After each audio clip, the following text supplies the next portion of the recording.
जय जगन्नाथ मो दिवाकर दास आपण मानक प्रणाम करुच्ची। आज आलोचना करबा 600 वर्ष तलर तालपत्र पोथी लेखा मालिका संपर्क रे जो मालिका को आपण माने देइचंती अनेक भल पाइबा भक्तबंधु कहीं मालिका रे आगो को सतर्क करे आ मनुष्य को सचेतन करे पुणी धर्म मार्ग रे चलिबा पई बाट बताए।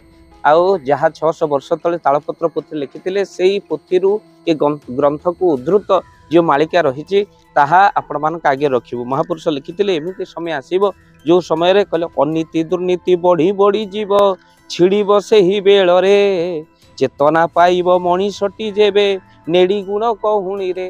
भक्तबंधु समय एमिति आसिलानी आ जो समय रे केवल चारियाडे अनीति दुर्नीति बढ़ी बढ़ी पूरा चली।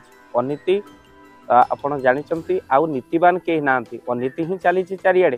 तापरे दुर्नीति आजिर देखंतु मनीष स्वार्थ पई कोन न करूची आउ आजिर राजनेता स्वार्थ पई अंध होई जाइछंती। सेतबेले समय थिला जेतबेले नेता तो नेता थिले सुभाष चंद्र बोस। से दिन से कहिथिले तुमे मते रक्त दियो मु तुमको स्वाधीनता देबी, किंतु आजिर नेता कहउचंती तुमे मते स्वाधीनता दियो तुम रक्त मु आपे पी देबी। तो यही भले भाबरे समय आसी गलानी जोठी नेता माने दुर्नीतिखोर होई जिवे। महापुरुष सेबे लिखिथिले आमे कहूनु निज स्वार्थ पई सजाग रहिबे। आ प्रकृत रे एबे जो भले भाबरे हेलानी विदेशी शासन करिवो महापुरुष लिखिथिले आपण मानक इंग्लिश समय रे ताहा घटी गला। एबे लागु जेमती बाहरे केही आम जो ऊपर शासन चलैछि आ प्रकृत रे नेता माने मध्य कोन हेले ना से माने कोन कृतदास साजिचंती आ नेता माने मध्य अनेक दुर्नीतिग्रस्त बोली महापुरुष लिखिथिले हेबे कली जुगर शेष समय रे बोली ताहा मध्य जहाँ प्रमाण मिलूची। आ पुनश्च महापुरुष कहले एभली जुग भितर जितेबाला मनुष्य बुझीब सेतबेले नेड़ी गुड़ कौणी की बोईजिव। आ प्रकृत में महापुरुष जहाँ लिखिते ताहा किभली भाव में सत्य होइछि देखंतु चलीछि चलिबो एबे जुगरे सबु भलीर दुर्नीति वृक्ष तो बढ़ी बढ़ी जाए नाही यार निष्पत्ति। दुर्नीति वृक्ष आस्ते आस्ते बढ़ी बढ़ी जाउछि आ तार फलस्वरूप मध्य मनुष्य भोगिबा। फल कौन भोगिबो कहले मीन परि जन संख्या बढ़ुथिब मीन परि मरी जीवे मीन परे जन नाश हेबा परे किछि सावधान हेबे। कहले जेमिति माछ पुलाय छुआ जन्म करे आ तापरे पुणी जीव सेही भली भाव रे कोन ना मनुष्य छुआ जन्म करिवो अनेक आउ जनसंख्या बढ़िबो पुणी मीन मला भली अर्थात पोकमाछी भली लोक माने मरिबे। आ पुनश्च महापुरुष कोन कहउचंती देख ये संख्या किभली भाव में बढ़ी बढ़ी चली। ममता स्नेह ममता कौटी रहिबनी। महापुरुष लिखिते कहले ममतार मूल मुठाए पाउंस भाई हेब साथ पर व्यक्ति स्वार्थ अंध होइब मनीष भांगी जीव सुना घर। कहले सुना घर छारकार हो जीव कहीं आउटी रहिबनी व्यक्ति एति स्वार्थपर हो मुठाए पाउंस स्नेह ममता पलटि जीव। आउ कली जुगे आपण मानक कहि रखिया पे चाहूँ भाईर दुखे जे दुखी से प्राणी सर्वकाले सुखी हेले भाईर दुखरे कहीं दुखी होगापी चाहिए। एते बड़ सुनार लंका हेले भाई नथिला पाखरे विभीषण आसी रामंकर शरण नेले किंतु लक्ष्मण भाई थिले रामंक पाखरे राम जीतिले लंकापुर को। से अनेक लोक चाहती भाई भाई भितर शत्रुता करवाई तो आपण मैंने सावधान थे कहीं भाई भाई रे शत्रुता करेले से ही केवल आपण को जीति पारे। तो भक्तबंधु आज आपण देखंतु कली जुगरे व्यक्तिगत स्वार्थ मनीष पालटि व्यक्तिगत स्वार्थर पुजारी। आउे आपण देखुंत आज मशाणी पालटि गलानी कौन ना घर सुंदर हो गलानी किंतु घर पालटि गलानी मशाणी। तो किभली भाव में मनीष स्वार्थपर हो जाउछि देखंतु। तो सेतिपई महापुरुष लिखिचंती कली जुग भितर सान भाई उपास काटुथिबो दिन बड़ भाई माछ मांस करिबो भोजन बेले बेले बड़ भाई माछ मांस करुथिबो भोजन सान भाई उपास काटुथिबो दिन। प्रकृत में महापुरुषंकर वाक्य सत्य है। तेणु भाई के कथा को मानिबा कली जुगरे यही भली घटना घटियो बोली महापुरुष लिखिथिले। आज सत्य होउछि आ मालिकार कथा प्रतिदिन आमे माने आपणका पई रखुछु। तो निश्चिंत भाव में देखंतु मालिका केते सत केते बिच तो केबे हेले भाई ठारू अलगा हेबे नहीं आज्ञा।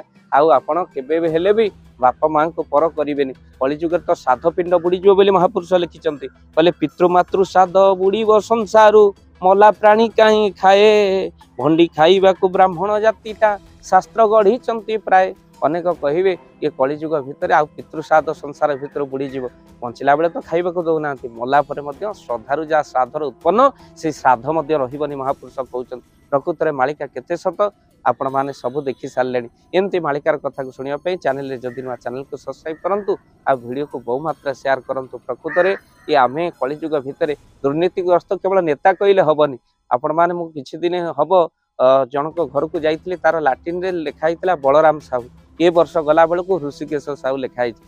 ମୁଁ ପଚାରିଲି, ମୁଁ କହିଲି ଆଜ୍ଞା ମାଲିକାନା କ'ଣ ଚେଞ୍ଜ ହେଇଗଲାଣି ଲାଟିନର? ନା ନାହିଁ ଆଜ୍ଞା, କେବଳ ନାମ ବଦଳେଇ ଦେଲେ 12,000 ଟଙ୍କା ଆକାଉଣ୍ଟକୁ ପଳେଇ ଆସୁଛି। ଅର୍ଥାତ୍ ଆମେ ବି କୋଉ ଆଜ୍ଞା ଦୁର୍ନୀତିଗ୍ରସ୍ତ ନେତା କେବଳ ନୁହଁ, ଆମେ ବି କୋଉ କମ୍ ଅଛି। ସେତେବେଳେ ସମୟ ଥିଲା, ଛୋଟ ମୋର ଗାଁଟି ସମସ୍ତେ କହୁଥିଲେ ଭୂଗୋଳ ପୋଥି ପତରେ ପଛେ ନଥାଉ ତାର ନାହାନ୍ତି, କିନ୍ତୁ ଏବେ ଛୋଟ ମୋର ଆଣ୍ଟି, ନେତା ଖାଏ ମନ୍ତ୍ରୀ ଖାଏ, ମୁଁ ଖାଏ କାଁ ଭାଁଟି, ଛୋଟ ମୋର ଆଣ୍ଟି। ଆଉ ପ୍ରକୃତରେ ଆମେ ଦୁର୍ନୀତିଗ୍ରସ୍ତ ହେବାନି, ଦେବସ୍ୱ ରାଜସ୍ୱ ଖାଇବାନି, ଏ ଶପଥ ସମସ୍ତେ ନେବା ଦରକାର। ଜୟ ଜଗନ୍ନାଥ। ଜୟ ଜଗନ୍ନାଥ। ଧନ ଅର୍ଜନେ ଧର୍ମ କରି, ଧର୍ମେ ପ୍ରାପତ ନରହରି।